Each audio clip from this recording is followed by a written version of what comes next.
হঠাৎ এক সন্ধ্যায় ব্যস্ত নগরী দিল্লির নামকরা এক হোটেলে থাকতে আসে চারজন লোক। এদের আচার আচরণ সন্দেহজনক মনে হলে পরের দিন সকালেই দিল্লি পুলিশকে কেউ কল করে জানায় এই চারজন কাউকে খুন করার উদ্দেশ্যে দিল্লিতে এসেছে। ঠিক সেদিন ভর দুপুরে যমুনা ব্রিজের উপরে মিডিয়া আর সাধারণ মানুষের সামনে থেকে গ্রেফতার করা হয় এই চারজনকে। কিন্তু আসল খেলা তো শুরু হয় তখন যখন এই কেসের দায়িত্ব পড়ে এসআই হাতিরামের উপরে। তদন্ত যতই গভীর হয় সাধারণ এই কেস ততটাই জটিল হতে থাকে, আর হাতিরাম বের করে আনে এমন কিছু রহস্য যা কেউ কখনো কল্পনাও করতে পারবে না। প্রশ্ন হলো, নামকরা এই চার দাগী আসামি কাকে খুন করার জন্য মরিয়া হয়ে উঠেছিল, আর খুনের উদ্দেশ্যই বা কি? এই খেলার আসল মাস্টার মাইন্ডই বা কে? শেষমেশ কেঁচো খুঁড়তে গিয়ে আবার সাপ বের হয়ে আসবে না তো? এমনই সাসপেন্স, টুইস্ট, মিস্ট্রি আর ক্রাইম থ্রিলে ভরা গল্প নিয়ে আজ এক্সপ্লেইন করব সারা জাগানো ওয়েব সিরিজ পাতাল লোক সিজন 1।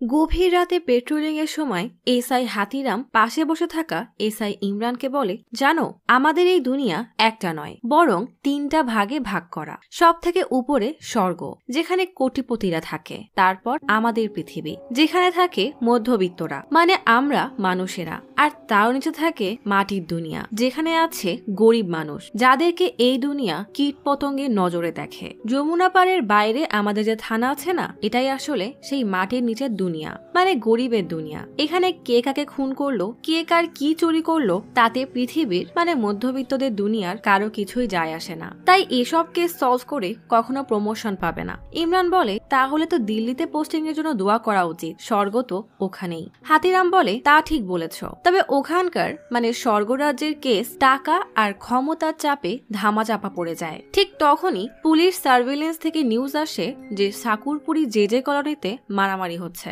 হাতিরাম আর ইমরানের ইচ্ছা না থাকা সত্ত্বেও বস্তিতে ছুটে যায়। গাড়ি থেকে নেমে হাঁটতে হাঁটতে হাতিরাম বলে, আসলে নয়ডা, বিহার এগুলো হলো পৃথিবীর মানুষ। এখানে মাঝে মাঝে পাতাল লোক মানে মাটির দুনিয়ার কীট পতঙ্গ ঢুকে ঝামেলা বাঁধিয়ে মানুষের মাঝে আতঙ্ক বাড়ায়। শুধুমাত্র এইসব কেস সলভ করলেই প্রমোশন পাওয়া যাবে। হাতিরাম ইমরানকে বলে, 3 মাস হলো পুলিশে জয়েন করেছো, আর আমি 15 বছর ধরে এই পাতাল লোকদেরকে নিয়ে আছি। বস্তির ভেতরে একটু এগিয়ে যেতেই দেখা যায় এক মাতাল তার স্ত্রীকে মারছে। এদের মারামারি দেখে পাশের বাসার এক মহিলা পুলিশকে খবর দিয়েছে। 2জন কনস্টেবল গিয়ে লোকটাকে সরিয়ে নেয়। স্বামীকে পুলিশ মারছে দেখে সেই মহিলা পুলিশের উপরই উল্টা রেগে যায়, অথচ তাকে যে একটু আগে তার স্বামী মারছিল সেদিকে তার হুঁশই নেই। হাতিরাম এসব দেখে মুচকি হাসে। গল্প চলে আসে একটা হোটেলে, যেখানে একজন ওয়েটার রুমে খাবার দিতে এসে দরজার বাইরে থেকে শুনতে পায় কেউ একজন বেশ রেগে ফোনে বলছে, মাস্টারকে ফোনটা দাও, আমি মাস্টারের সাথে কথা বলতে চাই। ওয়েটার আড়ি পেতে শুনতে থাকে।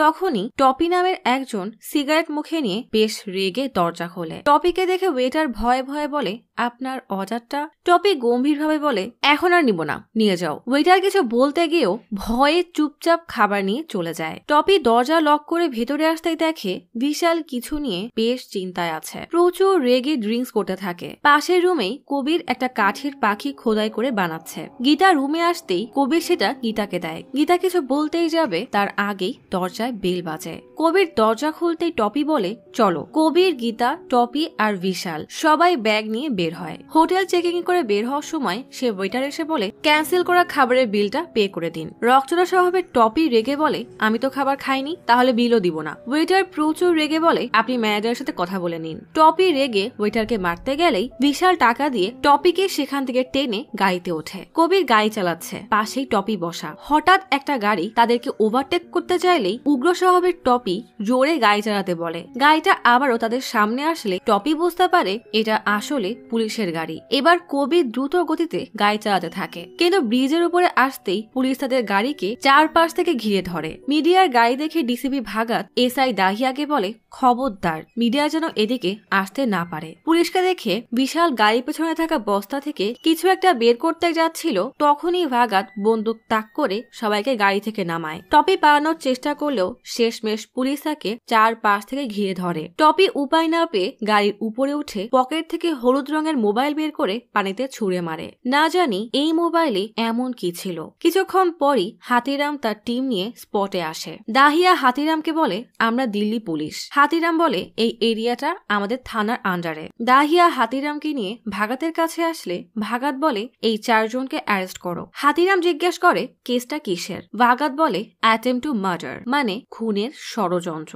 কিন্তু প্রশ্ন হলো এরা কাকে খুন করতে যাচ্ছিল আর পুলিশ কোন তথ্যের ভিত্তিতে তাদেরকে ধরতে এসেছে। 4 জনকেই থানায় নিয়ে আসা হয়। থানায় ততক্ষণে মিডিয়ার ভিড় জমে গেছে। ভাগাত কোন রকমে মিডিয়া এড়িয়ে ভিতরে চলে আসে। থানায় কবির, টপি আর বিশাল হাঁটুতে ভর দিয়ে বসা। কবির তার নাম বললেও টপি আর বিশাল কিছুতে তাদের নাম বলছে না। কনস্টেবল প্রচুর রেগে তাদেরকে মারতে শুরু করলেই ইমরান এসে তাকে থামিয়ে বলে বাইরে মিডিয়া আছে, এসব কি করছো বলেই টপির পকেট থেকে মানি ব্যাগ বের করে আইডি কার্ড পায়। কার্ডটা কনস্টেবলের হাতে দিয়ে তাদের বিস্তারিত লিখতে বলে। এদিকে মেহনাজ নামের এক মহিলা কনস্টেবল ফোনে কথা বলতে বলতে গীতার কাছে আসলে গীতা কান্না করতে করতে বলে আমি কিছুই করিনি। মেহনাজ রেগে গীতাকে মারতে থাকে। ডিএসপি আমরিশ টিভিতে খবর দেখছে। রিপোর্টার বলছে কি এমন ছিল সেই ফোনে যে সোজা সেটা পানিতে ফেলে দিল। আমরিশের পাশেই হাতিরাম দাঁড়িয়ে আছে। হাতিরাম বলে কেসটা আমাকে সলভ করতে দিন। তখনই সেখানে ভাগাত এসে হাতিরামকে বাইরে বের হতে বলে। হাতিরাম যেতেই ভাগাত আমরিশকে জিজ্ঞেস করে কেসটা কে হ্যান্ডেল করছে। আমরিশ বলে বিবেক করবে, তবে সে 1 সপ্তাহ পর আসবে। ভাগাত বলে 1 সপ্তাহ অপেক্ষা করতে পারবো না, হাতিরামকে কেস সলভ করতে দাও। আমরিশ বলে কিন্তু এর আগে হাতিরাম কোনো বড় কেস সামলায়নি। ভাগাত বলে করেনি তো কি হয়েছে, এখন করবে, শুধু তো নিয়ম ফলো করে সলভ করতে হবে। ভাগাত ধানিয়াকে বলে হাতিরামকে সব বুঝিয়ে দাও। এত বড় কেস সলভ করার সুযোগ পেয়ে হাতিরাম বেশ খুশি হয়ে ধানিয়ার থেকে সব ইনফরমেশন নিয়ে একটা ছোট নোটপ্যাডে লিখে নেয়। ধানিয়া বলে মুনরিকার পিসিও থেকে একজন কল করে টিপ দেয় যে কয়েকজন খুনের উদ্দেশ্যে হোটেল আপটাউনে উঠেছে, তদন্ত করে তুমি সব তথ্য জানতে পারবে। হাতিরাম বলে কিন্তু কোনো টিপ পেলে তো প্রথমে লোকাল পুলিশকে জানানো হয়। দাহিয়া ভাগাতকে বলে হাতিরামের মনে হচ্ছে আমরা ওদেরকে অ্যারেস্ট করে নিয়ম ভেঙেছি। ভাগাত বলে হাতিরাম একদম ঠিক বলেছে, আসলে টিপ পাওয়ার পরে হাতের সময় এতটাই কম ছিল যে লোকাল পুলিশকে জানানোর সময় পায়নি, কারণ খুনটা আজ রাতেই হওয়ার কথা ছিল। হাতিরাম বলে কিন্তু প্রশ্ন হলো এরা কাকে খুনের প্ল্যান করছিল। গল্প চলে আসে সিং এর নিউজ চ্যানেল অফিসে।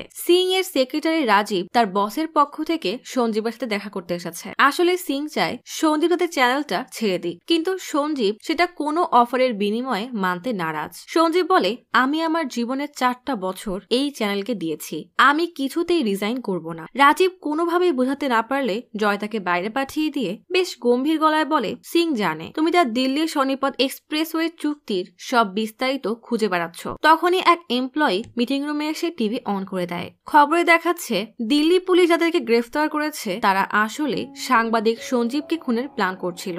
এমন খবর দেখে সঞ্জীব শকড হয়ে যায় যে তাকে খুন করতে এরা এসেছিল। তখনই পুলিশ কমিশনার কল করলে জয় কল রিসিভ করে সঞ্জীবকে দিতে চাইলে সঞ্জীব এতটা হতবাক হয়ে দাঁড়িয়ে থাকে যে সে যেন কিছুই শুনতে পায় না। বাধ্য হয়ে জয় নিজেই কমিশনারের সাথে কথা বলে। থানায় তখন 4 আসামির ছবি তোলা হচ্ছে। হাতিরাম বিশালের হাতে কোনো স্লেট দেখতে না কনস্টেবলকে জিজ্ঞেস করলে সে জানায় এই ছেলে এখনো একটা কথাও বলেনি, আঙ্গুলের ছাপও 9টা দিয়েছে। বিশাল হাত উঁচু করে দেখায় যে তার ডান হাতে বুড়ো আঙ্গুল নেই। সঞ্জীব টপিকে জিজ্ঞেস করে ফোন পানিতে কেন ফেলেছ। টপি যেন কিছুই জানে না এমন ভান করে দাঁড়িয়ে থাকে। তখনই ইমরান এসে হাতিরামকে সব এভিডেন্স দেখাতে নিয়ে যায়। টেবিলে সব এভিডেন্স সাজানো। ইমরান বলে সারার কাছ থেকে কিছু ডলার আর ফোন পাওয়া গেছে। হাতে কাঠের পাখিটা নিয়ে হাতিরাম জিজ্ঞেস করে এদের মধ্যে এই আর্টিস্টটা আবার কে। ইমরান বলে কবির, ওর কাছে একটা অদ্ভুত মেডিকেল সার্টিফিকেট পাওয়া গেছে। হাতিরাম সেই সার্টিফিকেট নিয়ে বলে কবিরই গাড়ি চালাচ্ছিল তাই না। ইমরান বলে হ্যাঁ,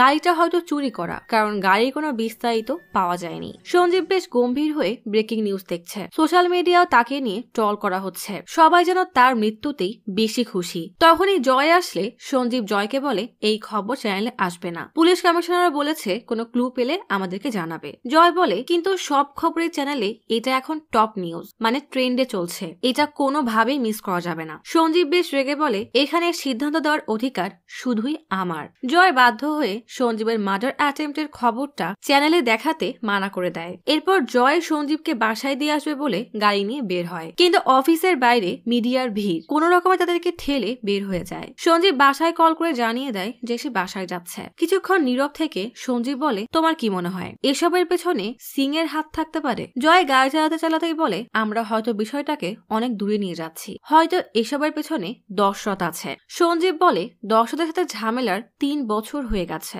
জয় বলে, তুমি দশরথের পুরো পলিটিক্যাল ক্যারিয়ার নষ্ট করে দিয়েছিলে, আর রাজনীতিবিদরা শত্রুকে কখনোই ভুলে না। ইমরান আর হাতিরাম গাড়ি নিয়ে এক নির্জন জায়গায় এসেছে। ইমরান জিজ্ঞেস করে, আপনার কি মনে হয় ওই 4 জনকে দশরথ পাঠিয়েছে? হাতিরাম বলে, জানি না, তবে ওই 4 জন থেকে কথা বের করা বেশ ঝামেলার। ওদের মধ্যে পুলিশের কোনো ভয়ই নেই। সঞ্জীবের স্ত্রী ডলিকে তার মা কল করেছে। ডলির এংজাইটির সমস্যা আছে, নিজেকে শান্ত করতে এংজাইটির ওষুধ খেয়ে কল রিসিভ করে বলে, সব ঠিক আছে মা। আর সঞ্জীবও ঠিক আছে। কথা বলতে বলতে বাড়ির বাইরে একটা কুকুরকে খাবার দিতে আসে। ডলি বের হতেই মিডিয়া তাকে ঘিরে ধরে। এত মানুষ আর ক্যামেরার আলো দেখে ডলি ভীষণ ভয় পেয়ে যায়। এদিকে বাসার কাছে আসতেই সঞ্জীব দেখে মিডিয়া তার বাড়ি ঘেরাও করে রেখেছে। সঞ্জীব গাড়ি থেকে নেমে জয়কে বলে, আমি পেছনের দরজা দিয়ে ঢুকবো, তুমি চলে যাও। জয় চলে যেতেই সঞ্জীব একটু আড়ালে দাঁড়িয়ে ডলিকে কল করে। কল রিসিভ করতে ডলি বলে, আমি অনেক ভয় পাচ্ছি, তুমি প্লিজ তাড়াতাড়ি বাসায় আসো। সঞ্জীব বলে, তুমি ওষুধ খাওনি? ডলি প্রচুর ঘাবড়ে কান্না করতে করতে বলে, খেয়েছি, কিন্তু এসবে হবে না। তুমি বাসায় ফিরে আমাকে জড়িয়ে ধরলেই সব ঠিক হয়ে যাবে। সঞ্জীব বিরক্ত হয়ে বলে, তোমার এই এংজাইটি কবে যাবে বলো তো? আজ একটু হলেই আমি মারা যেতাম, তখন কি করতে? ডলি বলে, প্লিজ এসব বলবে না। সঞ্জীব বিরক্ত হয়ে কল কেটে দেয়। বাসায় না গিয়ে হাঁটতে হাঁটতে একটা বাড়ি চলে আসে। সেখানে সঞ্জীবের কোম্পানিতে জয়েন হওয়া নতুন ইন্টার্নি সারা তার বন্ধুদেরকে নিয়ে এসেছে। সঞ্জীবকে দেখে চিনতে পেরে কথা বলার জন্য এগিয়ে আসে। সঞ্জীবকে এতটা অস্থির দেখে সারা বলে, একদিন এক পেঙ্গুইন বারে এসে জিজ্ঞেস করে, আপনি কি আমার ভাইকে দেখেছেন? বারটেন্ডার জিজ্ঞেস করে, আপনার ভাই দেখতে কেমন? তা তো আমি জানি না, অথচ সব পেঙ্গুইন দেখতে তো একই হয়, তাই না? সারার এই ফালতু জোকে সঞ্জীব মুচকি এসে বলে, তুমি সারা তাই না? হয়তো আজকের হেডলাইনটা দেখোনি। সারা বলে, দেখেছি, তবে আপনি সব নিয়ে কথা বলবেন কিনা সেটাই যাচাই করছিলাম। যেদিন আপনি ওই দশরথের সত্য সবার সামনে নিয়েছিলেন সেদিনে আমি ভেবে নিয়েছিলাম ইন্ডিয়া এসে আপনার হয়ে কাজ করব। সঞ্জীব বলে, আগে মানুষ আমাদেরকে হিরো ভাবত, কিন্তু এখন মানুষ উল্টা সাংবাদিককেই মারতে চায়, তাদেরকে নিয়ে ট্রল করে। পরের দিন সকালে হাতিরাম ডেস্কে বসে কাজ করছে। তখনই আমরিশ বেশ রেগে এসে বলে, সঞ্জীবের নাম লিক হলো কিভাবে? তুমি আর আইটি ডিপার্টমেন্ট বাদে এটা কারোরই জানার কথা না। ভাগাত স্যার অনেক রেগে আছে। হাতিরাম বলে, আমি জানার আগেই মিডিয়া এই খবর প্রচার করে দিয়েছে। তখনই হাতিরামের ফোনে ভাগাতের কল আসে। কল রিসিভ করতেই ভাগাত কেসের আপডেট জানতে চায়। হাতিরাম ভয়ে ভয়ে বলে, টপি হয়তো ওদের লিডার, বাকিদের তথ্য খুঁজে বের করছি। ভাগাত বলে, সঞ্জীবের সাথে দেখা করতে যাও, আর সাথে তার জন্য 2 জন গার্ড দিয়ে আসবে। ভাগাত কল কেটে দিলে আমরিশ টিভিতে সেই ফোন পানিতে ছুঁড়ে মারার ক্লিপ দেখে রেগে বলে, এই ফোন জলদি খুঁজে বের করো। হাতিরাম দ্রুত 2 জন বডিগার্ড নিয়ে সঞ্জীবের বাসায় এসে অপেক্ষা করতে থাকে। সঞ্জীব আসতেই হাতিরাম তার পরিচয় দিয়ে বলে, কিছুদিন একটু সাবধানে থাকবেন, আমি বডিগার্ড রেখে যাচ্ছি, তবে আপনার কারোর উপর সন্দেহ আছে? সঞ্জীব বলে, সবকিছুই আমার কাজের অংশ। হাতিরাম সঞ্জীবের পাশে বসে আস্তে করে বলে, আপনার কোনো অ্যাফেয়ার আছে নাকি? সঞ্জীব রাগী চোখে তাকিয়ে বলে, না। ওই 4 জন কোথায়? হাতিরাম বলে, আমাদের কাস্টাডিতেই আছে, ওদের কাউকে চেনেন কিনা দেখার জন্য একবার থানায় আসতে হবে। থানায় ফিরে হাতিরাম রিমান্ডের পারমিশনের জন্য 4 জনকে কোর্টে হাজির করে। বিচারক নামের জায়গায় একটা নাম খালি দেখে অবাক হয়ে গেলে হাতিরাম বলে, আসলে ওর নাম এখনো বলেনি, তবে আমরা খোঁজার চেষ্টা করছি। তখনই বিশাল নিজের নাম বলে। হাতিরাম বেশ অবাক হয়। কোর্ট 4 জনকেই 14 দিনের রিমান্ড দেয়। ইমরান সকলের ক্রিমিনাল রেকর্ড আর সেই গাড়ির খোঁজ করছে। হাতিরাম বাসায় এসে তার ছেলে সিদ্ধার্থকে ডাকতে রুমে আসতেই সিদ্ধার্থের রিপোর্ট কার্ড দেখতে পায়। কার্ড হাতে নিতে দেখে সিদ্ধার্থ ফেল করেছে। প্রচুর রেগে বলে, এত খারাপ রেজাল্ট, তার উপর আবার আমার সাইন নকল করেছিস? সিদ্ধার্থ বলে, আমি আমার বাকি বন্ধুদের মতো হ্যাপি ভ্যালিতে পড়তে চাই। হাতিরাম রেগে বলে, তোমার সব গুন্ডা বন্ধুরা ওখানে পড়ে, এই স্কুলে ভর্তি করাতে আমাকে এমপি সাইন আনতে হয়েছে। সিদ্ধার্থ রেগে বলে, আমি তো সব করতে বলিনি।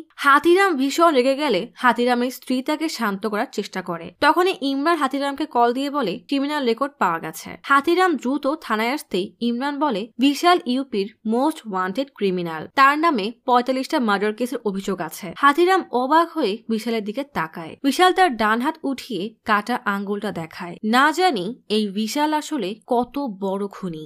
পুলিশ হন্যে হয়ে টপি সেই হলুদ ফোন খুঁজছে। সকালে হাতিরাম সিদ্ধার্থকে স্কুলে ছেড়ে দিতে চাইলে সিদ্ধার্থ তাকে পাত্তা না দিয়েই চলে যায়। হাতিরাম রেগে গেলে হাতিরামের স্ত্রী কবিতা বলে, একটু ভালো করে জিজ্ঞেস করলেই তো পারতে, ও কোনো আসামি না, ও তোমার ছেলে। হাতিরাম রেগে বলে, এখন কি আমাকে ওর অনুমতি নিয়ে চলতে হবে? বলেই প্রচুর রেগে বের হতেই যাবে, তখনই কবিতার ভাই জিতু এসে হাতিরামকে জড়িয়ে ধরে। ভাইকে দেখে কবিতা বেশ খুশি হলেও হাতিরাম বিরক্ত হয়ে থানায় চলে যায়, কারণ এই জিতু যখনই আসে তখনই সাথে করে কোনো না কোনো ঝামেলা নিয়ে আসে। বিশালকে অনেক মারা হয়েছে, কিন্তু বিশাল কিছুতেই বলে না যে এসবের পেছনে আসলে কে আছে। সেলের বাইরে দাঁড়িয়ে হাতিরাম ইমরানকে বলে, মনে হয় না বিশাল থেকে আমরা কোনো কথা বের করতে পারবো। এদিকে মেহনাজও গীতাকে ডলারের কথা জিজ্ঞেস করলেও গীতা মিথ্যা বলে যে বিদেশি টাকা সংগ্রহ করা তার হবি। মেহনাজ রেগে তাকে মারলে গীতা বলে, আসলে আমি রাতে কোনো ক্যাব পাচ্ছিলাম না, তাই ওদের গাড়িতে লিফট নিয়েছিলাম, ওদের বিষয়ে আমি কিছুই জানি না। ইমরান বলে, তাহলে তোমার কাছে হোটেলের তোয়ালে কিভাবে আসলো? গীতা কিছু না বলে শুধুই কান্না করতে থাকে। ইমরান আর হাতিরাম সেই হোটেলে আসে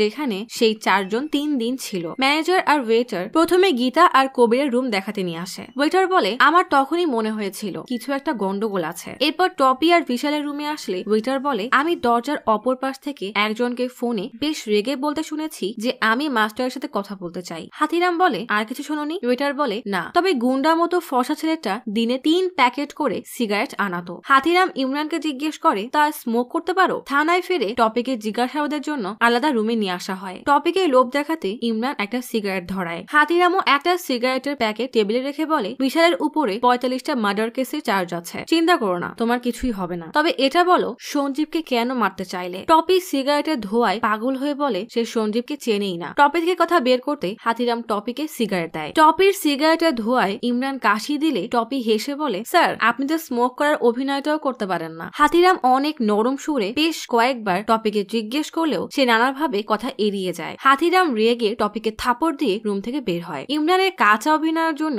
দুজনই হাসতে থাকে। তখনই তাদের সিনিয়র আমরিশ রেগে তাদের দিকে তাকিয়ে রুমে চলে যায়। জয় আর সঞ্জীব সিং এর সাথে তার বাসায় আসলে সিং বলে, সামনে ইলেকশন, অপোজিশন পার্টির কেউ হয়তো এটা প্রমাণ করতে চাচ্ছে যে সরকার মিডিয়াকে চুপ করিয়ে রাখতে চায়। সঞ্জীব, তোমার আন্ডারে যদি চ্যানেল ভালো না চলে তাহলে আমি কি করতে পারি? আর এই এক্সপ্রেসওয়ে পাবলিকের জন্য একটা উপহার, তুমি তারই দোষ খুঁজে বের করে আমাকে দুর্বল করতে চাচ্ছ? সঞ্জীব বেশ গম্ভীর হয়ে বলে, একজন সাংবাদিক হিসাবে আমি শুধু নিজের কাজই করছি। সিং বলে, তাহলে অন্য কোথাও গিয়ে করো। আজই তুমি বলে দিবে যে তুমি লাইফের স্ট্রেস কমাতে চ্যানেল ছেড়ে দিচ্ছ। সঞ্জীব বলে, নতুন করে একটা নিউজ চ্যানেলে জয়েন করতে আমার আরো 1 বছর লাগবে, ততদিনে মানুষ আমাকে ভুলে যাবে। সিং বলে, তাহলে অন্য কিছু করো, কিন্তু মার্কেটের ক্ষতি করো না। সঞ্জীব কিছু না বলেই সেখান থেকে উঠে চলে যায়। বেশ অনেকক্ষণ ধরে মারার পরও কবির মুখ না খুললে ইমরান আর হাতিরাম কবিরের কাছে আসে। হাতিরাম রেগে কবিরের সেই মেডিকেল সার্টিফিকেট দেখিয়ে বলে, এটা কি বলো? কবির ভয়ে ভয়ে বলে, বাবার ইনফেকশন হয়েছে, তার অপারেশনের স্লিপ। হাতিরাম এক থাপড় দিয়ে বলে, এটা মুসলমানের রশিদ, তোর নামের শেষে এম, এর মানে কি বল? মুসলমান হয়ে হিন্দু সাজার নাটক করছিস? কবির আরো বেশি ভয় পেয়ে যায়। ইমরান এতক্ষণ চুপচাপ সব দেখছিল, এবার সে হাতিরামকে বলে, আমি দেখছি, আপনি বাইরে যান। সবাই চলে গেলে ইমরান তার পকেট থেকে একটা ছোট বই বের করে বলে, এটা উর্দুতে লেখা, উচ্চারণ করে পড়ো তো। কবির বলে, আমি পড়তে পারি না। ইমরান বলে, নাটক বন্ধ করো, স্যার তোমার কি হাল করবে আমিও জানি না, তুমি সব সত্য বলে দিলে রাত সাক্ষী হয়ে যাবে। কবির ভয়ে ভয়ে বলে, ওরা আমাকে মেরে ফেলবে। ইমরান সাহস দিয়ে বলে, আমি আছি তো। ইমরান বের হয়ে বলে, কবির সত্য বলতে রাজি হয়েছে। ইমরান আর হাতিরাম কবিরকে জিজ্ঞাসাবাদ করতে আসে। কবির বলে, এদের 3 জনকে আমি আগে কখনো দেখিনি, এই কাজটা আমাকে মোটর মেকানিক তারেক করতে বলেছিল। আমি এর আগেও তারেকের হয়ে গাড়ি চুরির কাজ করেছি, কাজের জন্য 50,000 টাকা অ্যাডভান্স দিয়েছিল। হাতিরাম জিজ্ঞেস করে, কি কাজ দিয়েছিল? কবির বলে, দিল্লির বাইরে থেকে গাড়ি চুরি করে তাদের 3 জনের সাথে মনরিকা হোটেলে দেখা করতে বলেছিল। 3-4 দিন তাদের সাথে থেকে যেখানে চাইবে সেখানে নিয়ে যেতে হবে। হাতিরাম জিজ্ঞেস করে, তারেকে কোথায় পাবো? কবির বলে, চাঁদনি চকে তারেকের গ্যারেজ আছে, আমি ভেবেছিলাম এই কয়েকদিন ওদেরকে গাড়িতে ঘুরাতে হবে, কিন্তু ওই টপি সঞ্জীবের উপর নজর রাখতো, ছবি তুলতো, বাসা অফিস সব জায়গায় যেত। বিশালের কাছে বন্দুক দেখে আমি ভয় পেয়ে গিয়েছিলাম। তারেককে কল করে বলি, এই কাজ আমি করব না। তারেক উল্টা আমাকেই মেরে ফেলার হুমকি দেয়। হাতিরাম জিজ্ঞেস করে, ওদের কাছে বন্দুক ছিল, সুযোগও ছিল, তবুও সঞ্জীবকে মারলো না কেন? কবির বলে, জানি না, তবে ওই বিশাল ফোনে কারোর সাথে বেশ ঝগড়া করছিল, বলছিল মাস্টারজির সাথে কথা বলিয়ে না দিলে কাজ করবে না। এরপর হঠাৎই বলে দিল্লি চলে যাবে। ইমরান বলে, গ্রেফতার হওয়ার সময় তোমরা দিল্লি চলে যাচ্ছিলে? কবির বলে, হ্যাঁ। কবিরের সেল থেকে বেরিয়ে যাওয়ার সময় বিশালকে দেখে হাতিরাম বলে, চিত্রকূট যেতে হবে, এই বিশালের সব বিস্তারিত জানতে হবে। হাতিরাম আমরিশের কাছে চিত্রকূট যাওয়ার পারমিশন চাইলে আমরিশ বলে, এই বিশালে কি মাস্টার মাইন্ড, আর কি খুঁজতে যাবে? হাতিরাম বলে, কবির কবিরার হোটেলের ওয়েটারের কথায় কোনো এক মাস্টারজির নাম পাওয়া গেছে, যে এই সব কিছুর মাথা। তাকে খুঁজে বের করতেই হবে। অনেক বোঝানোর পরে আমরিশ অনুমতি দিয়ে বলে অল্প সময়ে কাজ সেরে চলে আসবে, আর বিশালের নাম যেন প্রেসের কাছে না যায়। পরিস্থিতি শান্ত হয়ে গেলে আমরা প্রেস ব্রিফিং করব। সঞ্জীব এদের 4 জনকে শনাক্ত করার জন্য থানায় আসে। একে একে সকলকে তার সামনে এনে দাঁড় করানো হয়। বাকিদের না চেলেও বিশালকে দেখে সে কেন যেন থমকে যায়, কিন্তু সেটা মুখে স্বীকার না করে সঞ্জীব বলে আমি এদের কাউকে কখনো দেখিনি। থানা থেকে বের হওয়ার সময় সঞ্জীব তাদের নাম জিজ্ঞেস করলে হাতিরাম বলে এখন বলতে পারছি না, তবে আপনি চিত্রকূটের কাউকে চেনেন? সঞ্জীব বলে না তো। হাতিরাম বলে একটু সাবধানে থাকবেন আর অফিসারদেরকে সবসময় সাথে রাখবেন। সঞ্জীবকে গাড়িতে উঠিয়ে দেওয়ার সময় সঞ্জীবের গাড়িতে সিদ্ধার্থের স্কুলের লোগো দেখে কি মনে করে যেন ছেলেকে স্কুলে নিতে আসে। এদিকে সিদ্ধার্থকেও ক্লাসের সবাই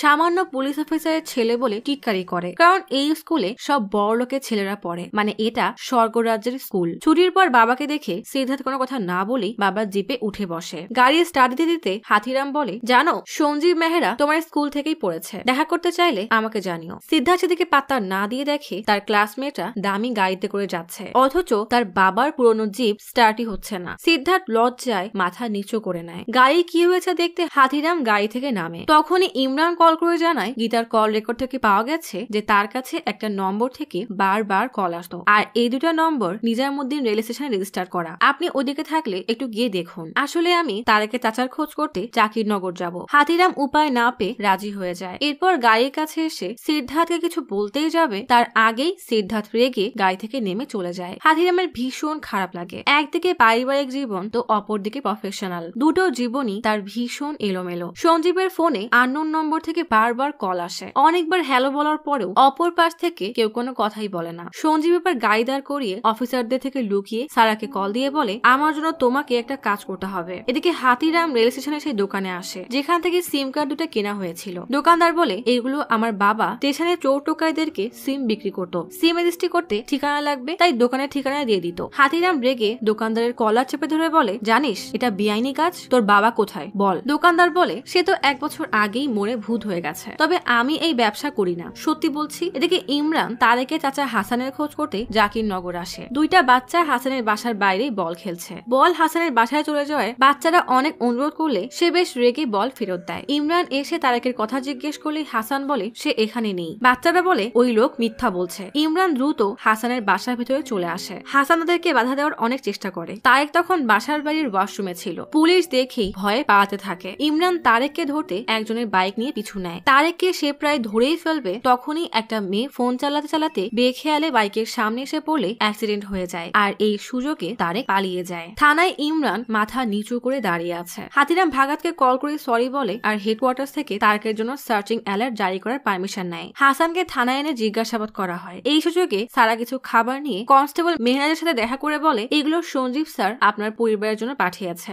সাথে সাথে মেহনাজ গলে যায়। ডলি আর সঞ্জীব একটা চার্চে প্রার্থনা করতে এসেছে। তখনই সঞ্জীবের কাছে সারার মেসেজ আসে। সঞ্জীব দ্রুত সেখান থেকে বের হতে হতে বলে একটা ইমার্জেন্সি, আমাকে যেতেই হবে। ডলি থেকে বিদায় নিয়ে সঞ্জীব দ্রুত সারার বাসায় চলে আসে। মেহনাজকে পটিয়ে সারা সেই 4 জনের নাম জোগাড় করে ফেলেছে। নামগুলো দেখে সঞ্জীব বলে সাংবাদিক হিসাবে জীবনে অনেক খুনির সাথে দেখা হয়েছে, কিন্তু নিজের খুনির সাথে দেখা হওয়ার অনুভূতিটাই আলাদা। মনে হলো ওরা যেন চোখ দিয়েই আমাকে মারছে। এর মানে কি আমি পাগল হয়ে গেছি? সারা বলে এটাই আসল তুমি। এদিকে সিদ্ধার্থ তার বন্ধুদের সাথে বিয়ার খেতে খেতে তার আজগুবি গল্প শুনছে। হঠাৎ একজন বলে এসব ভুয়া গল্প, তোমার কাছে বন্দুক থাকলে দেখাও। রাজু বেশ রেগে সত্যি সত্যি বন্দুক বের করে কপালে ঠেকিয়ে বলে সাহস থাকলে আর একবার বল। সিদ্ধার্থ বন্দুক হাতে নিতে চাইলে রাজু বলে এটা কোনো বাচ্চার খেলনা না। সিদ্ধার্থ অনেক রেগে গেলেও মুখে কিছুই বলে না। পরের দিন সকালে ইমরান হাতিরামের কাছে এসে বলে টপির বাসার ঠিকানা পেয়েছি, আমাদের ওখানে যাওয়া উচিত। ইমরান আর হাতিরাম টপির মামা শকির বাসায় আসে, যেখানে টপি আগে থাকতো। শকি বলে টপিকে গ্রাম থেকে এনে চাকরি দিয়েছিলাম, ভেবেছিলাম আমি রিটায়ার করলে টপি ব্যবসার দায়িত্ব নিবে, কিন্তু সে শুধরায়নি। বাধ্য হয়ে 6 মাস আগে বাসা থেকে বের করে দিয়েছি। ইমরান খেয়াল করে বাসায় একটা মাতাল মতো ছেলেও আছে।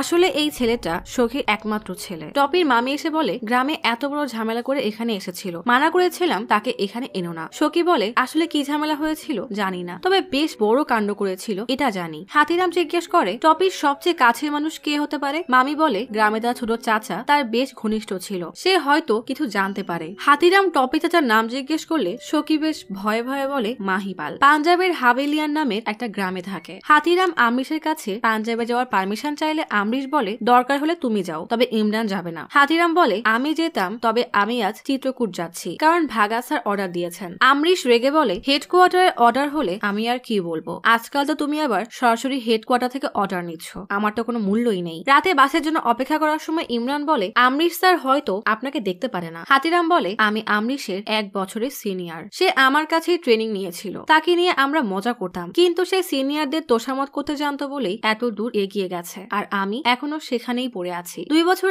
আগে আমরিশ এখানকার ইনচার্জ হয়ে এসেই আমাকে কেবিনে ডেকে বলে ব্যক্তিগত সম্পর্ক সাইডে রেখে নিয়ম অনুযায়ী আমাকে স্যার বলে ডাকবে, কারণ আমি তোমার বস। সেদিনই বুঝে গিয়েছিলাম আমি জীবনে কিছুই করতে পারিনি, তবে এই কেসটা আমার জন্য সবকিছু। পরের দিন সকালে অনেক খোঁজাখুঁজির পরে অবশেষে টপির মোবাইলটা খুঁজে পাওয়া যায়। গল্প চলে আসে অতীতে। 3 বন্ধু স্কুল শেষে গল্প করতে করতে বাসায় ফিরছে। তাদের মধ্যে একজন হাসতে হাসতে রাজু নামের এক ছেলের বোনদের গল্প বলছে। তখনই বিশাল মাঝে থাকা ছেলেটার মাথায় হাতুড়ি দিয়ে জোরে বাড়ি দিয়ে মেরে ফেলে। আরেকটা ছেলে ভয় পেয়ে মাস্টারজি বলে ডাকতে ডাকতে দৌড়ে মাস্টারজির কাছে যেতে থাকে। বিশালও তার পিছু নিয়ে ছেলেটাকে ধরে মাথায় হাতুড়ি দিয়ে বাড়ি দিয়ে নির্মম ভাবে মেরে ফেলে। বিশাল ফিরে দেখে যে ছেলেটা গল্প বলছিল সে হতবাক হয়ে লাশের দিকে তাকিয়ে আছে, মানে সে এখনো শকে আছে। বিশালের রক্তমাখার শরীর দেখে সে আরো ভয় পেয়ে যায়। বিশাল জিজ্ঞেস করে রাজুর বোনের ব্যাপারে ওরা কি বলেছে। ছেলেটা ভয়ে ভয়ে বলে ওর বোনদের পা নাকি অনেক সুন্দর। বিশাল রেগে এই ছেলেটার মাথায় বাড়ি মারতে মারতে তাকে মেরেই ফেলে।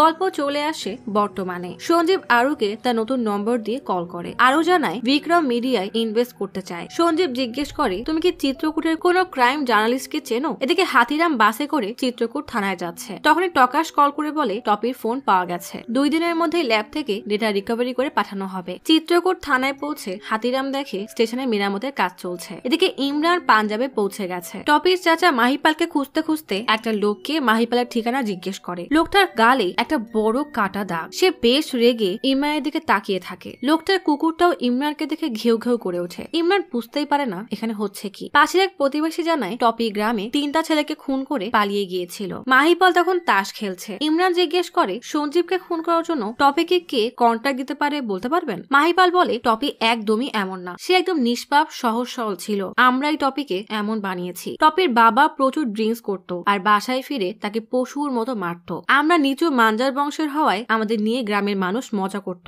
টপি আর মাহিপাল একদিন রাস্তা দিয়ে যাচ্ছিল। হঠাৎ গ্রামের কিছু অল্প বয়স্ক ছেলে তাদেরকে নিচু জাতের বলে টিটকারি করতে থাকে। টপি রেগে তাদের দিকে ইট ছুড়ে মারে। তারাও রেগে টপিকে ধাওয়া করতে থাকে। একজন টপিকে প্রায় ধরেই ফেলেছিল। তখনই মাঞ্জারের লোকদের বড় র্যালি দেখে পালিয়ে যায়। আসলে এই র্যালির উদ্দেশ্যই হলো উঁচু বংশের কেউ যেন নিচু বংশের লোকদের উপর অত্যাচার না করে। র্যালির লিডার সুক্কা টপিকে এভাবে দেখে তাকে তার দলে আসতে বলে। সেদিন থেকে টপি সুক্কার দলে যোগ দেয়। আর এরপর থেকেই সহজ সরল টপি মারপিট শেখা থেকে শুরু করে ছুরি চালানো পর্যন্ত সবকিছুর প্রশিক্ষণ নেয়। টপি ভাবে সে এই গ্রামের প্রচলিত আইন শেষ করে নিচু জাতের অধিকার ফিরিয়ে আনবে। আর সেদিনই সেই 3 জন টপিকে রাস্তায় একা পেয়ে তাকে ঘিরে নানাভাবে অপমান করতে থাকে। তাই সেদিনই টপি ওই 3 জনকে ছুরি দিয়ে আঘাত করে। তাদের মধ্যে একজনের নাম বীর প্রতাপ। টপির এই রূপ দেখে প্রচুর ভয় পেয়ে বীর প্রতাপ বলে আমাকে মেরো না, আমার পরিবার কিন্তু তোমার পরিবারকে ছাড়বে না। আসলে বীর প্রতাপের বাবা হলো এই গ্রামের উঁচু বংশের লিডার, তাই সবাই তাকে ভয় পায়। এতদিনের অত্যাচার সহ্য করা টপি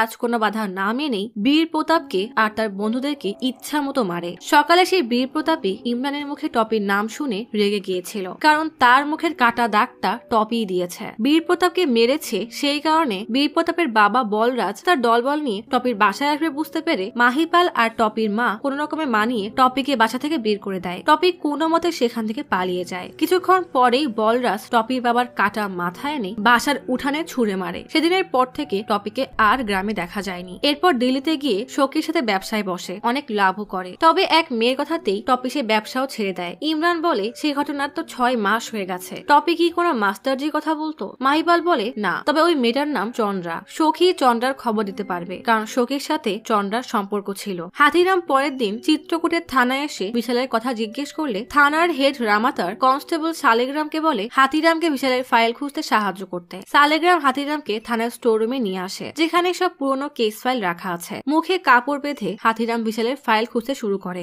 অবশেষে অনেক খোঁজার পর পেয়েও যায়। ফাইল থেকে বিশালের বাসার ঠিকানা পেয়ে তার বাসায় যায়। বিশালের বাবা বলে আপনার মতো অনেকেই এখানে এসেছে, আর আমরা তাদেরকে বারবার বলেছি যে বিশালের সাথে আমাদের কোনো সম্পর্ক নেই। আমি সামান্য এক কৃষক। বিশাল কাদের সাথে কাজ কাজ করতো আমরা জানি না। বিশালের মা বলে, না জানি কারা আমার ছেলেটাকে দিয়ে এসব করিয়েছে। বিশালের বোনের স্বামী রঘু রেগে বলে, আর কতদিন মিথ্যা বলবে, কেউ তোমার ছেলেকে দিয়ে কিছু করায়নি। বিশালের বোন থামাতে আসলে রঘু রেগে উঠে চলে যায়। বিশালের বাবা অনুরোধ করে যেন হাতিরাম চলে যায়। এদিকে সারা চিত্রকূটের সাংবাদিক অমিতোষকে কল করে অনুরোধ করে, আপনি কি আমাকে বিশালের একটা ছবি ম্যানেজ করে দিতে পারবেন? অমিতোষ প্রথমে না বললেও শেষে সারার অনুরোধে রাজি হয়ে বলে, আমার কাছে বিশালের স্কুলের একটা ছবি আছে, হোয়াটসঅ্যাপে পাঠিয়ে দিচ্ছি। এদিকে সঞ্জীব টকশো দেখছে যেখানে সবাই তাকে নিয়ে উল্টাপাল্টা কথা বলছে, যে সঞ্জীব যদি সৎ সাংবাদিক হয় তাহলে সে কেন লিভ নিয়ে নিল। এসব দেখে সঞ্জীবের মাথায় যেন রক্ত উঠে যায়। সঞ্জীব ডলিকে বলে, ওরা এটাই চায় যে আমি যেন দূরে কোথাও চলে যাই। তখনই সারার কল আসলে ফোনে মেয়ের নাম দেখে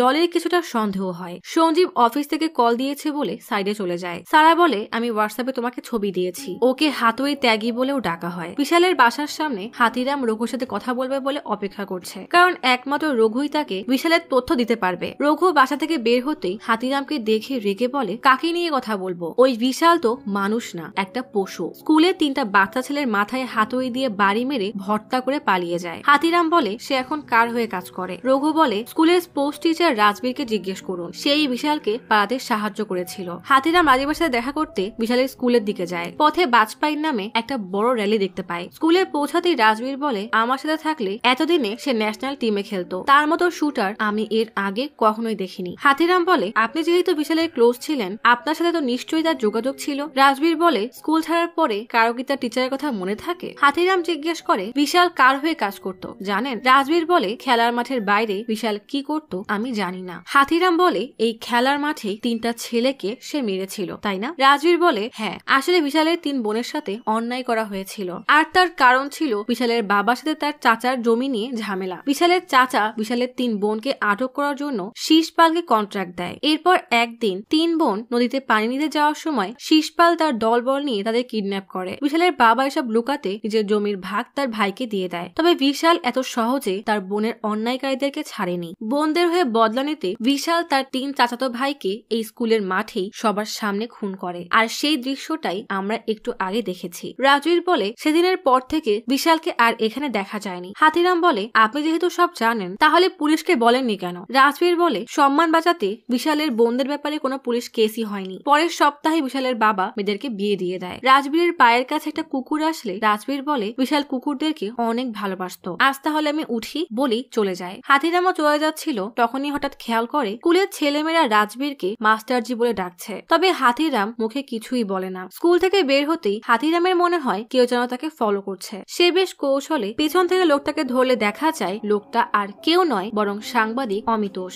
অমিতোষ আর হাতিরাম একটা নদীর পাড়ে দূরে দূরে বসে। অমিতোষ বলে, থানায় গিয়ে জানতে পারলাম দিল্লি থেকে পুলিশ অফিসার বিশালের খোঁজ নিতে এসেছে। আবার দিল্লির স্যার নামের এক সাংবাদিক কল করে বিশালের ব্যাপারে জানতে চাচ্ছিল। আমি আসলে দেখতে এসেছিলাম কি এমন হয়েছে যে সবাই বিশালের খোঁজ করছে। হাতিরাম জিজ্ঞেস করে, বিশাল কার হয়ে কাজ করতো? অমিতোষ বলে, দোনলিয়ার নাম শুনেছেন? হাতিরাম বলে, দোনলিয়া গুজ্জার মানে ওই ডাকাতটা? অমিতোষ বলে, সে কোথায় থাকে, কেমন দেখতে, কেউ জানে না। জঙ্গল থেকে খবরই দিয়ে সে তার সব কাজ করায়। আর দোনলিয়ার সবচেয়ে বড় হাতিয়ার ছিল বিশাল। এই পুরো সংগঠন চালাতো দোনলিয়ার ভাই। হাতিরাম বলে, কিন্তু তার ভাইকে কোথায় পাবো? অমিতোষ খেয়াল করে দূর থেকে তাদের উপরে দোনলিয়ার লোকজন নজর রাখছে। তাড়াতাড়ি উঠে পানিতে প্রণাম করে জোরে জোরে বলে, আমাকে সেখানেই দেখতে পাবে যেখানে শিবের মন্দির আছে। তারপর পেছনে ফিরে হাতিরামকে চোখ দিয়ে ইশারা করে দোনলিয়ার লোকদেরকে দেখায়। হাতিরাম উঠে লোক দুইটার পিছু নেয়। তাদের ধরতে না পেরে অবশেষে একটা মন্দিরে এসে পৌঁছায়, যেখানে দেয়ালে অমিতোষের বলা কথা অনুযায়ী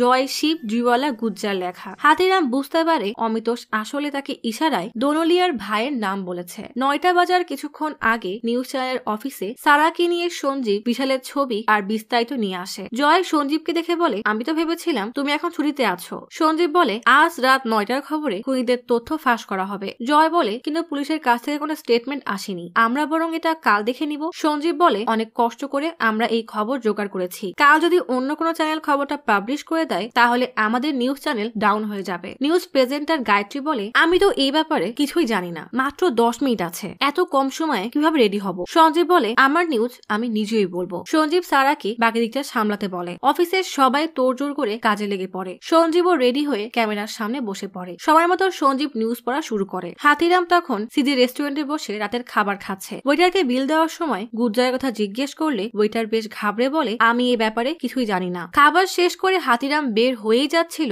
তখনই ভাগাত কল দিয়ে রেগে বলে, মিডিয়া এসব কিভাবে জানলো? হাতিরাম রেস্টুরেন্ট থেকে বের হতে গিয়েও দ্রুত ফিরে এসে রেস্টুরেন্টের রিসিপশন থেকে টিভির রিমোট নিয়ে সঞ্জীবের চ্যানেল চালু করতে দেখে সঞ্জীব তার খুনি হিসাবে বিশাল ত্যাগীর নাম প্রকাশ করেছে, যেখানে বিশালের ব্যাপারে বাকি সব ইনফরমেশন আছে। হাতিরামের মাথায় যেন আকাশ ভেঙে পড়ে। তার এত চেষ্টার পরও মিডিয়া কিভাবে এই খবরটা জেনে গেল? কাঁধে ঝোলা হাতে একটা বাচ্চা টোকায় ট্রেনের বগিতে ওঠে। এক মহিলা তখন তার ছেলেকে বলে, এই স্টেশনেই নামতে হবে, গেম রাখো। পাশের সিটে চিনি নামের এক ছেলে কান্না করতে করতে বলে, আমার মা বাবা হারিয়ে গেছে। মহিলাটা চিনিকে সান্ত্বনা দিতে গেলেই সেই টোকাই ছেলেটা এসে মহিলার ব্যাগ নিয়ে চলে যায়। মহিলার ছেলেটা বোকার মতো মাকে ডাকতে থাকে। মহিলাটা চিৎকার করে ছেলেটার পিছনে এলেই টোকাই ছেলেটা নকল সাপের ভয় দেখালে মহিলাটা ভয় পেয়ে সরে যায়। মহিলাটা হন্যে হয়ে সিটের কাছে এসে দেখে চিনিও সেখানে নেই। আসলে চিনি আর টোকাই ছেলেটা একসাথে মিলে চুরি করে। সেখান থেকে পালিয়ে এসে ব্যাগ খুলতেই অনেক কিছু দেখতে পায়। চিনি হঠাৎ সেখান থেকে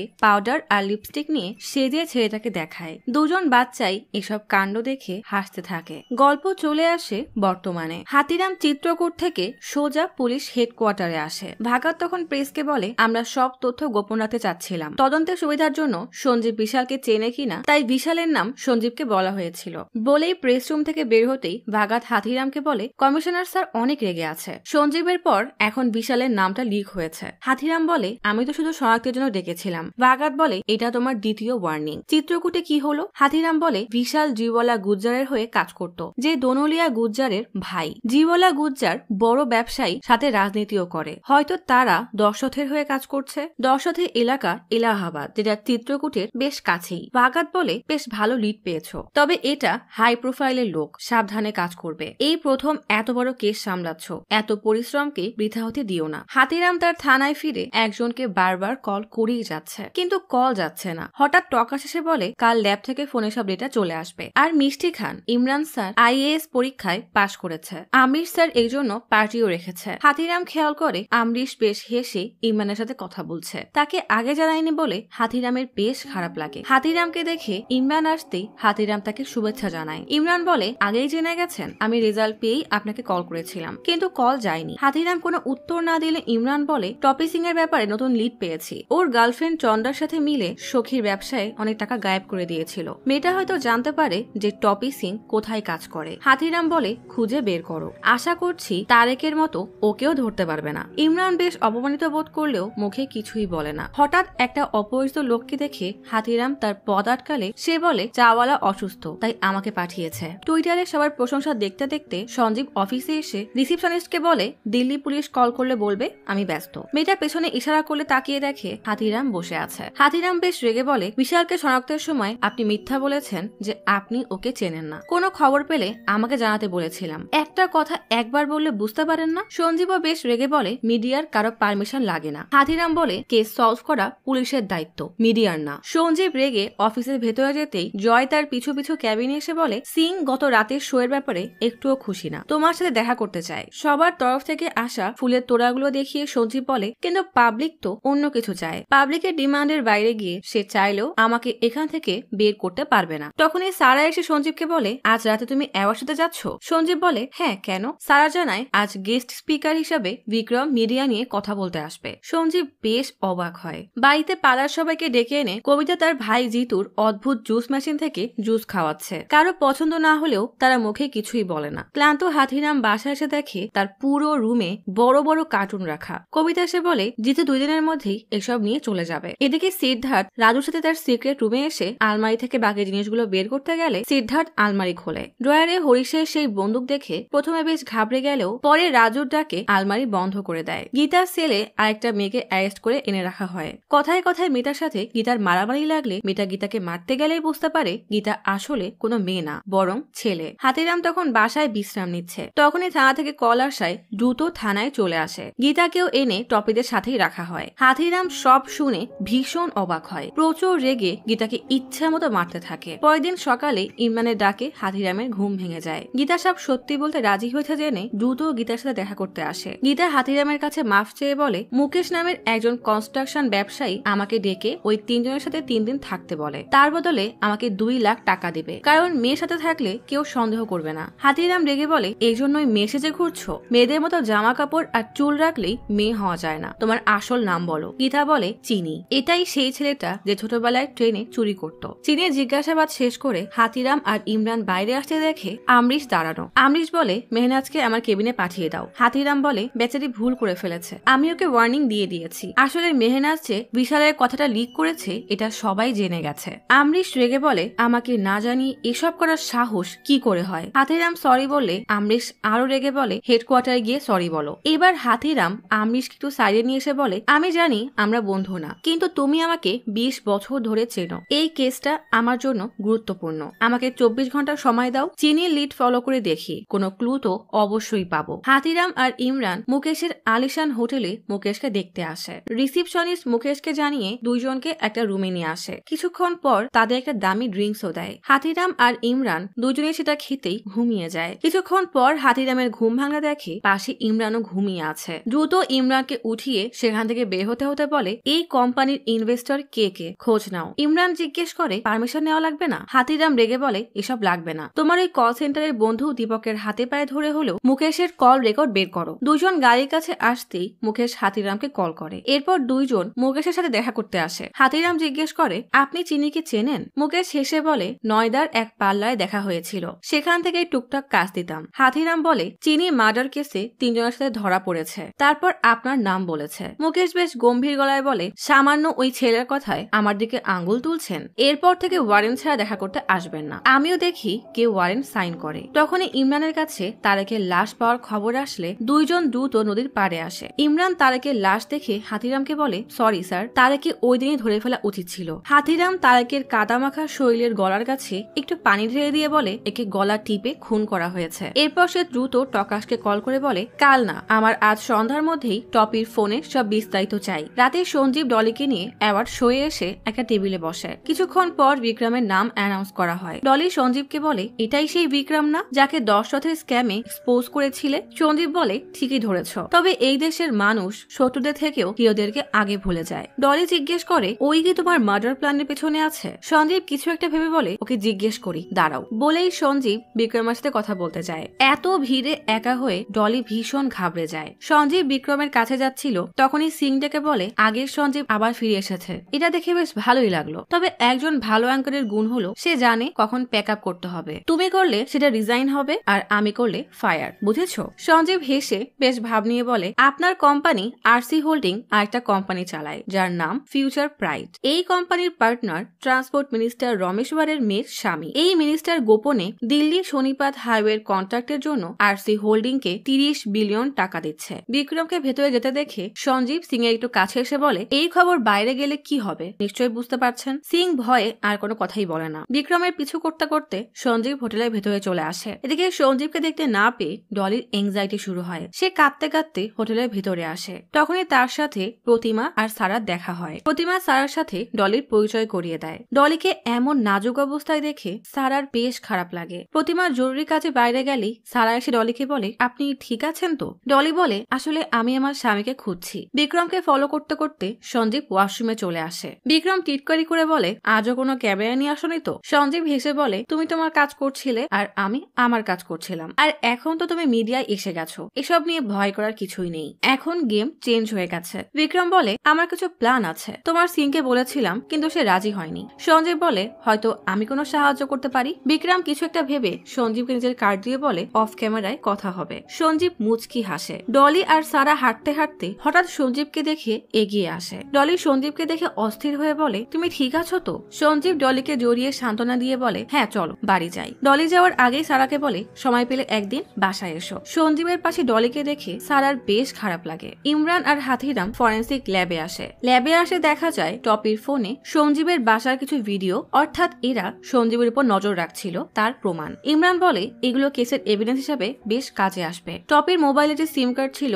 সেখান থেকে একটা নম্বরই কল করা হয়েছিল। এই দুটা নম্বরই ইউপি রেজিস্টার করা। হাতিরাম বলে এটাও চিত্রকূটেরই হবে। এছাড়াও একটা নম্বরে ডায়াল করা হলেও কল করা হয়নি, সেই নম্বরটা সখীর অ্যাড্রেসে রেজিস্টার করা। টপির মোবাইলের মেমোরি কার্ডে একটা মেয়ের সাথে বেশ কিছু ছবি। ইমরান বলে এটা চন্দ্রা হতে পারে যে টপির গার্লফ্রেন্ড ছিল, তবে মেয়েটার মুখ ভালো করে বোঝা যাচ্ছে না। হাতিরাম আর ইমরান দেরি না করে তখনই সখীর বাসায় চলে আসে। সখী বলে আমি সত্যিই কিছু জানি না। ইমরান ইমরানের মুখ থেকে নম্বর শুনে শকি বলে, এটা আমি ওই চন্ডাকে কিনে দিয়েছিলাম, ওর সাথে আমার সম্পর্ক ছিল আর আমি ওর মোবাইল রিচার্জ করে দিতাম, কিন্তু সে ওই টপির সাথে সম্পর্কে জড়ায়। পরে শুধু জানতে পারি সে আর টপি মিলে কোনো বিজনেস করবে। হাতিরাম জিজ্ঞেস করে, তোমার কাছে চন্দ্রের কোনো ছবি আছে? শকি বেশ ভয় পেয়ে বলে, এরকম কারো ছবি বাসায় কেউ রাখবে? শকির বাড়ি থেকে বের হতেই হাতিরাম ইমরানকে বলে, এই সবকিছুর সাথে চিত্রকূটের কোনো না কোনো কানেকশন তো অবশ্যই আছে। তখনই হাতিরামের কাছে একটা কল আসে। দ্রুত থানায় আসতে দেখে থানার বাইরে মিডিয়ার ভিড়। মিডিয়ায় চিনির খবরটা ছড়িয়ে গেছে যে গীতা আসলে কোনো মেয়ে না, বরং একজন ছেলে যার নাম চিনি। গাড়ি থেকে নামতেই মিডিয়া হাতিরামকে ঘিরে ধরলে হাতিরাম কোনো রকমে থানার ভেতরে এসে দেখে সিবিআই ডিপার্টমেন্ট কেস হ্যান্ডওভার করতে এসেছে। ওয়াগাত আর আমরিশকে আসতে দেখে হাতিরাম অস্থির হয়ে বলে, কেউ ইচ্ছা করে আমার কেসের খবর লিক করছে।